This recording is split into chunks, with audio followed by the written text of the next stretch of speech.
Melissa Lee. Thank you, Mr. Speaker. It is a pleasure to rise to speak to this report on the inquiry into the identification, rehabilitation and care and protection of child offenders, sir.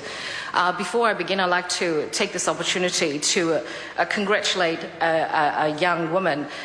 This is the first time I've had the opportunity to do so, and it is Lydia Ko, a Korean-born 15-year-old Auckland schoolgirl who has done wonderfully well in the United States a couple of weeks ago, and also in Canada, becoming the youngest ever LPGA winner as an amateur.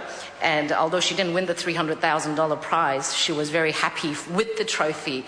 And I do know that she worked really, really hard to achieve that result, and I'd like to congratulate her in this opportunity that I have got.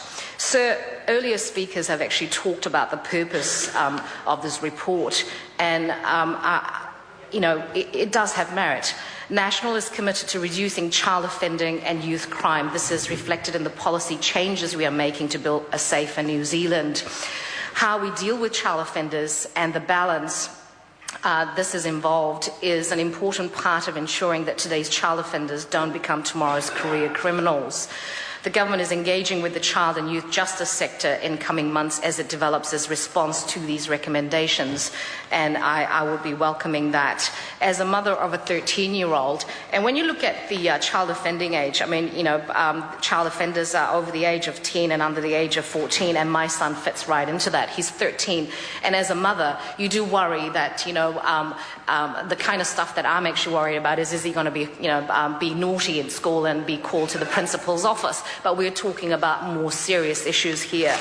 When you look at the statistics from the 2010 and 11, there were 7,896 apprehensions of children aged between 10 and 13 on crimes like theft and related offences, comprising 37 of these. And this report, I'd like to commend the Social Services Select Committee in the previous Parliament, who actually began and almost completed this inquiry, because it is a serious issue. Children are the future of this country, and we need to make sure that we protect them. We make sure that they're on the right path, they're on the right side of the law, but often we do find a lot of children who are not. There were concerns around the delays in process to deal with child offenders, as my colleague Pesita Semlo-Tuinga has actually alluded. We know that some child offenders continue offending after they were caught simply because we lack the tools to address their offending before the case is actually resolved. Where we cannot treat children as adults, the interim offending needs to be addressed. And as a woman of Korean heritage, what Asanati Lole Taylor actually talked about in terms of cultural sensitivity and the way we deal with children who actually come from different ethnicities actually went straight to my heart, because as a child growing up, the neighbourhood, the community actually dealt with child offending.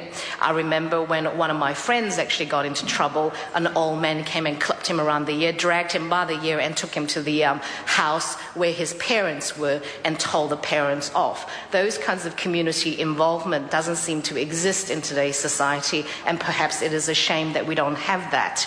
I'm not in any way supporting the idea that we should actually clip kids around the ear, of course, but what I'm saying is that the community involvement in children's offending, perhaps that we should care more about what our children are doing, and if our neighbours' children are offending, perhaps we should actually care about what we are doing to get them on the right track. Sir, New Zealanders deserve to feel safe in their own homes and communities. Our focus is on building a safer New Zealand, and we've embarked on a comprehensive program to reform to protect communities, prevent crime and put victims first, sir. We know that many young offenders have no self-esteem, have uncertainty in their lives, lacking any sense of purpose or direction. It falls on us to ensure how we can put in the right system to prevent further offending. Sir, I look forward to the government's response. Chair, Mr. Speaker. Rajan Prasad.